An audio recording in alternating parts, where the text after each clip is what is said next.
Hello नमस्कार।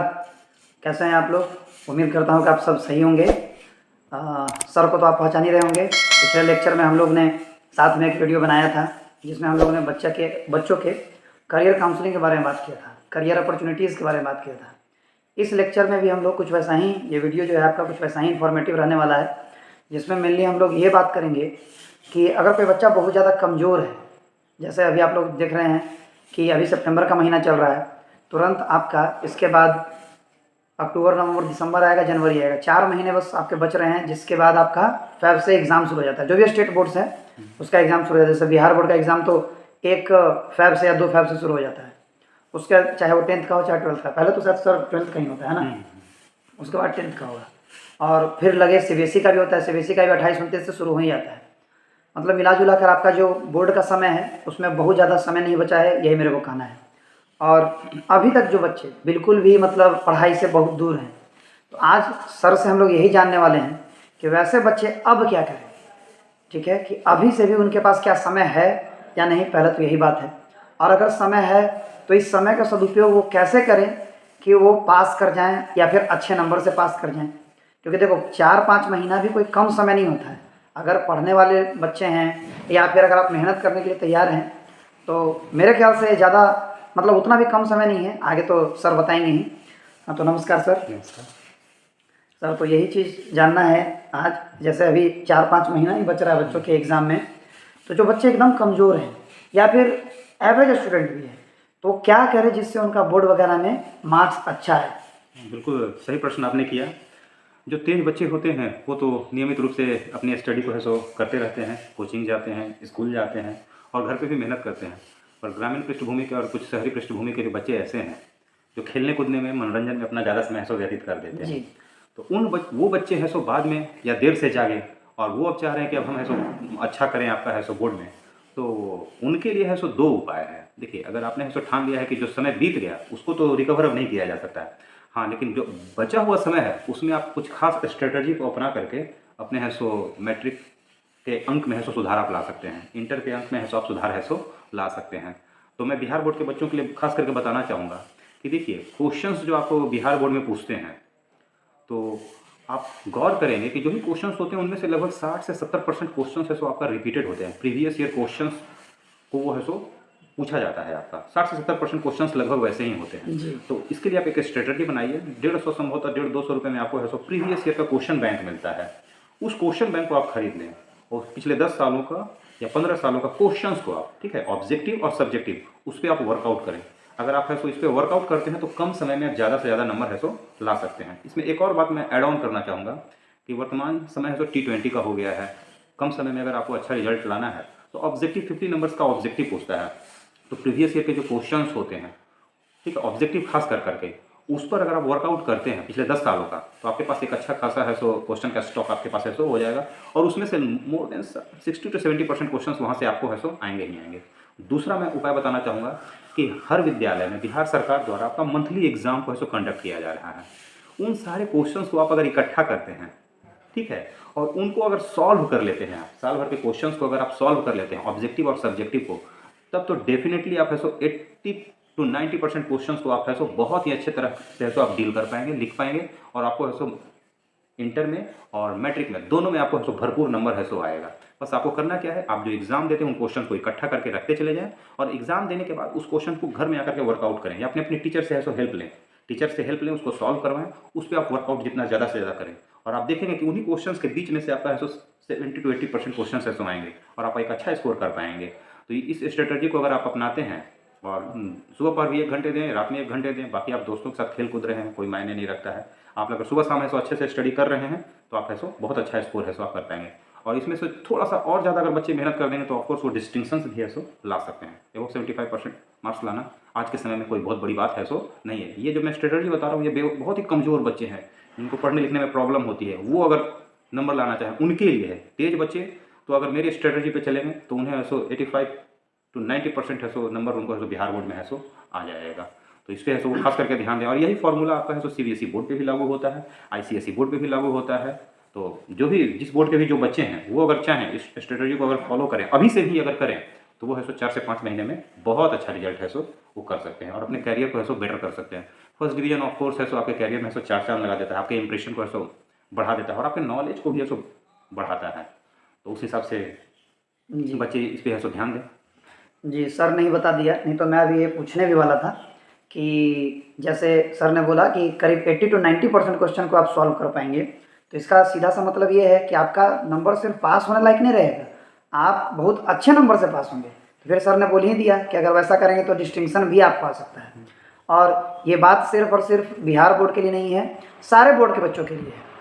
तो थोड़ा सा पैटर्न अलग होता है। जैसे सर बिहार बोर्ड में तो एक चीज़ और है, जहाँ तक मेरी जानकारी है कि बिहार बोर्ड में तो एक और है कि जो भी क्वेश्चन होता है उसका एक और ऑप्शन होता है। कहने का मतलब है कि अगर आपको 50 ऑब्जेक्टिव करना है तो 100 क्वेश्चन के अंदर से आपको 50 ऑब्जेक्टिव करना है। या हर क्वेश्चन का एक अथवा करके दिया ही रहता है और करके दिया ही रहता है। ऑप्शंस आपके पास अब काफ़ी बढ़ गए हैं।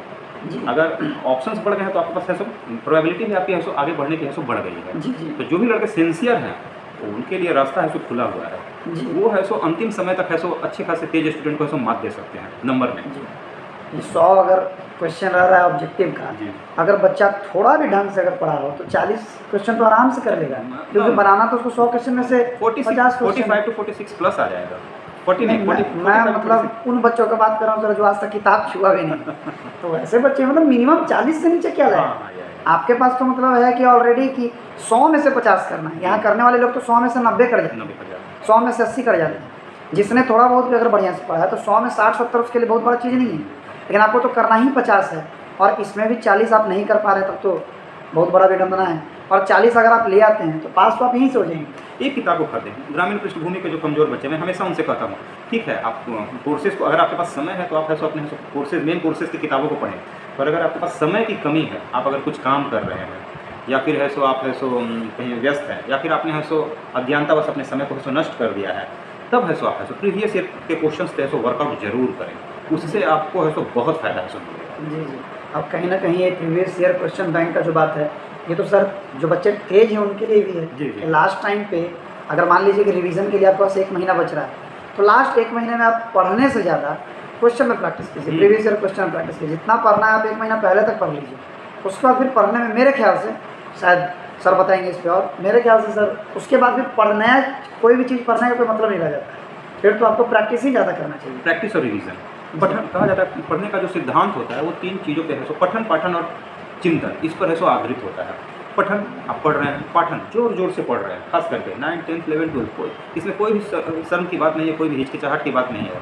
9th 10th 11th 12th आप पहले से पढ़ें, फिर उसके बाद उसको जोर जोर से पढ़ें पाठन, और फिर उस पर ऐसा मनन करें कि कोई भी अगर हम फोर्स के विषय में पढ़ रहे हैं, फिजिक्स में अगर फोर्स के विषय में पढ़ रहे हैं तो कहाँ कैसे लगता है, किस प्रकार वर्कआउट करता है, अगर इसका आप चिंतन करते हैं, उसके फॉर्मूलाज पे चिंतन करते हैं, किस प्रकार वो फॉर्मूला है सो आया है, इसकी परिभाषा क्या है, ये कहाँ कहाँ अप्लाई हो सकता है, इस प्रकार अगर आप चिंतन मनन करेंगे तो संभवतः वो आपको है सो लॉन्ग टर्म मेमोरी में है सो वो आपके है सो आ जाएगा और फिर वो आपको एग्जाम में है सो वो डेफिनेटली मदद है सो करेगा। और पढ़ने के लिए भी सर ने बताया है 24 घंटा में आपको मात्र 2 घंटा निकालना है, खासकर बिहार बोर्ड के बच्चों के लिए। 2 से 2.5 घंटे काफ़ी है। CBSE के लिए सर आई थिंक कि CBSE के बच्चों को थोड़ा सा ज़्यादा देने की जरूरत है, क्योंकि वहाँ पे ऑप्शन ज़्यादा नहीं होता है और करीब करीब सिलेबस भी पूरा आता है और थोड़ा सा डेप्थ क्वेश्चन होता है उसमें, तो वहाँ थोड़ा ज़्यादा ध्यान देने की जरूरत है। हाँ देखिए, मैंने 3-4 घंटा तो 2-2.5 घंटे मैंने बोला उन बच्चों के लिए जो बिल्कुल पढ़ने वाले नहीं हैं, जो दिन भर खेलते कूदते रहते हैं, मटर गश्ती करते हैं, यार दोस्तों को समय देते हैं, उनके लिए है। ये पढ़ने वाले बच्चों के लिए मेरी एडवाइस नहीं है, ये मेरी एडवाइस उनके लिए जो बिल्कुल नहीं पढ़ते, दिन भर मोबाइल देख रहे हैं,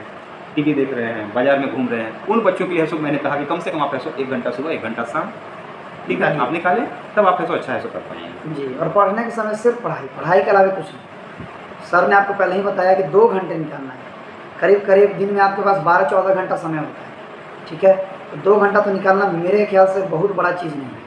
आप अगर 2 घंटे पे अगर है तो आपका है सो कैरियर आश्रित है और आपके है सो भविष्य सुरक्षित हो सकता है, आपको कुछ बेटर ऑप्शन है सो मिल सकता है, तो 2 घंटे 2.5 घंटे देने में मुझे नहीं लगता है कोई हर्ज है। और अगर यहाँ भी अगर आपको हर्ज है तो फिर आपका पूरा जीवन में हर्ज वहीं मेरा मानना है कि 9th 10th 11th 12th ये 4 है सो आपके हैं सो 4 बाउंड्रीज हैं, या फिर कहें कि न्यू है।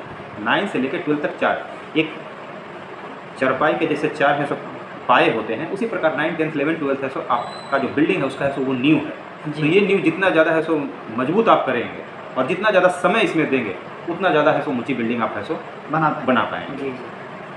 जितना ज़्यादा समय दें उतना ज़्यादा अच्छा है, लेकिन मिनिमम कम से कम जो नहीं पढ़ने वाले हैं वो 2-2.5 घंटे भी दें।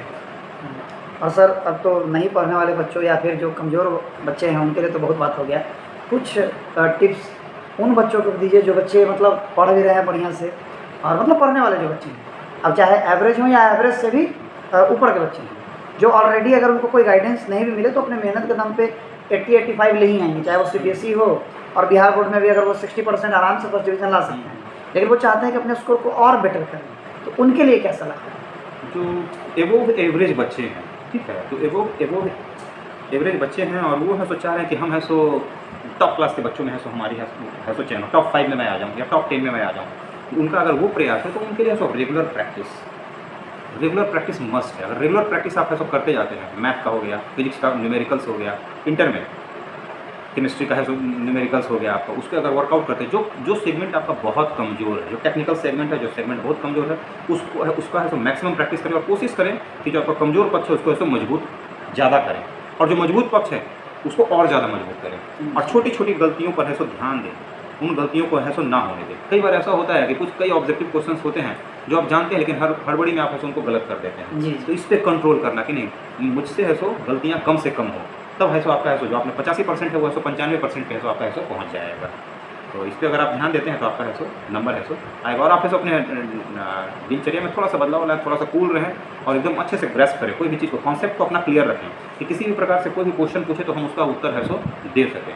आपका कॉन्सेप्ट जितना बेटर रहेगा, प्रैक्टिस जितनी अच्छी रहेगी और कॉन्फिडेंस, खुद पे कॉन्फिडेंस अगर बहुत अच्छा है तो आप बहुत अच्छा एग्जाम में है सो कर सकते हैं, मेरा ये मानना है। जी जी जी। तो सर ये तो मतलब ओवरऑल बात हो गया, चाहे वो बच्चे 10th के हों चाहे 12th के हों, लेकिन 10th में तो जनरल सब्जेक्ट होता है और 12th में स्ट्रीम थोड़ा अलग अलग हो है, जाता है। साइंस है, कॉमर्स है, आर्ट्स है, तो कुछ अलग अलग स्ट्रीम के बारे में भी बताना चाहेंगे किस स्ट्रीम के बच्चे? ऐसे तो जो भी सर ने बताया तो जनरल है, समझिए कि सभी पे अप्लाई होगा, चाहे आप किसी स्ट्रीम के हो और कोई भी सब्जेक्ट आपको हो, लेकिन थोड़ा सा मतलब हार्डनेस और टफनेस जो सब्जेक्ट का होता है उस हिसाब से अगर सर कुछ बताना चाहें तो। देखिए, साइंस बैकग्राउंड के मैंने देखा कि मैक्सिमम बच्चे हैं सो साइंस को है सो सेलेक्ट करते हैं, या तो फिजिक्स केमिस्ट्री मैथ या फिजिक्स केमिस्ट्री बायोलॉजी, और जो दुविधा में है कि मैं डॉक्टर बनूंगा या इंजीनियर बनूंगा, या फिर किसी दोस्त के कहने पे उन्होंने ऐसा क्या किया, फिजिक्स केमिस्ट्री मैथ और एक्स्ट्रा में बायोलॉजी ले लिया है।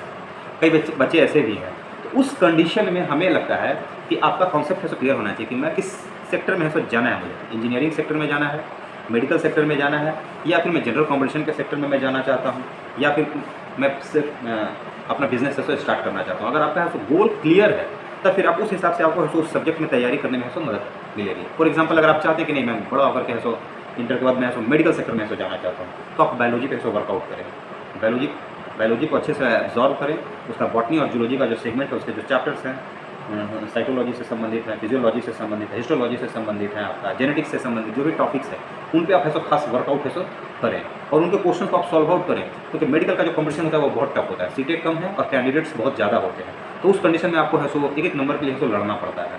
तो अभी से ही अगर आप 11 से ही अगर आप है सो प्रयास करते हैं, प्रैक्टिस करते हैं, प्रीवियस ईयर के क्वेश्चन बैंक को बनाते हैं, आप रेगुलर वे में है सो अपना जो आपका किताब है उन किताबों को पढ़ते, कुछ अच्छे किताब को पढ़ते हैं, रोमेंस के बायोलॉजी की किताब को पढ़ते हैं, आपका है सो 2-3 और राइटर की किताब है, फिजिक्स का आपका HC वर्मा का अगर सॉल्व आउट करते हैं, केमिस्ट्री का आपका है सो ऑर्गेनिक इनऑर्गेनिक फिजिकल जो तीनों सेगमेंट है उस पर अगर वर्कआउट करते हैं तो आप अच्छा है सो कर पाएंगे।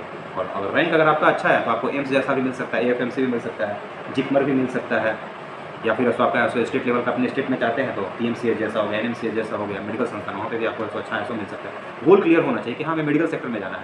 पर मैंने कई बच्चों से मिला है, बात किया, तो मुझे लगता है कि अज्ञानतावश या फिर ऐसा उनको ऐसा मार्गदर्शन नहीं मिला गार्जियन का या फिर उनके बड़ों का, उन्हें पता ही नहीं होता इंटर के बाद मैं क्या करूँगा। उन्होंने बस सिंपल है सो अपना स्ट्रीम को है सो चुन लिया है कि सारे लोग है सो ले रहे हैं साइंस, मैं भी है सो साइंस ले लेता हूँ, पर साइंस के बाद मुझे करना क्या है ये नहीं मालूम होता है। तो ये आपको मालूम होना चाहिए, ये मालूम होना चाहिए कि आपको है सो किस रास्ते पे जाना है, और जब आपको पता रहेगा कि इस रास्ते पे चलना है तो आपकी चाल है सो तीव्र हो जाएगी और आप कॉन्शियस रहेंगे। तो आई थिंक सर 98-99% बच्चे जो होते हैं जिनको पता ही नहीं होता है कि आगे मेरे को करना क्या है, बस उसने लिया, रोहन ने लिया तो सोहन ने ले लिया, मोहन ने मोहन ने भी ले लिया, दोस्तों को देख करके ले लेते हैं, या फिर सामाजिक प्रतिष्ठा बस की, मैं साइंस के बच्चे काफ़ी तेज माने जाते हैं तो इस भूल बस भी वो है सो साइंस को वो ले लेते हैं। जी। जबकि होना यह चाहिए कि जो आपकी स्ट्रेंथ है और जो आप बनना चाहते हैं उसमें अगर आप है सो अपना एफर्ट डालते हैं तो आप अपना दी बेस्ट एफर्ट डाल पाएंगे और आपको दी बेस्ट रिजल्ट है सो मिल पाएगा।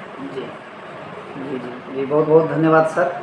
मेरे ख्याल से आप लोगों की जो भी क्वेरी होगी या जो अभी बोर्ड वगैरह का प्रिपरेशन करना चाह रहे होंगे और सोच रहे होंगे किस तरीके से करें क्या करें, तो इस वीडियो से मेरे को जहाँ तक लगता है कि बहुत ज़्यादा आपको हेल्प मिला हो।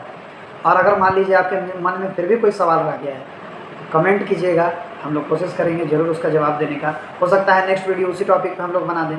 तो अभी देखिए, अभी तो हम लोगों ने जो वीडियो बनाई है तो जनरल बात था और करीब करीब हर बच्चे के दिमाग में आता है, लेकिन कभी कभी क्या होता है कुछ स्पेसिफिक बच्चों के दिमाग में कुछ स्पेसिफिक चीज़ें होती हैं, तो आप बिल्कुल कमेंट कर सकते हैं। उसके लिए एकदम सोचना नहीं है, बिल्कुल कमेंट करना है और हम लोग हैं ही आपके मदद के लिए हमेशा तत्पर।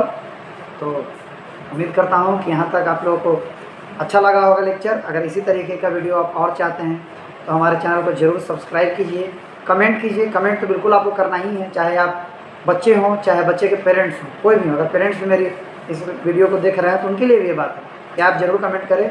जो भी क्वेरी होगा, जो भी तरीके का चीज़ होगा, जहाँ तक बन पड़ेगा हम लोग उसमें ज़रूर मदद करेंगे। चलिए फिर मिलते हैं हम लोग नेक्स्ट वीडियो में। तब तक के लिए धन्यवाद, नमस्कार।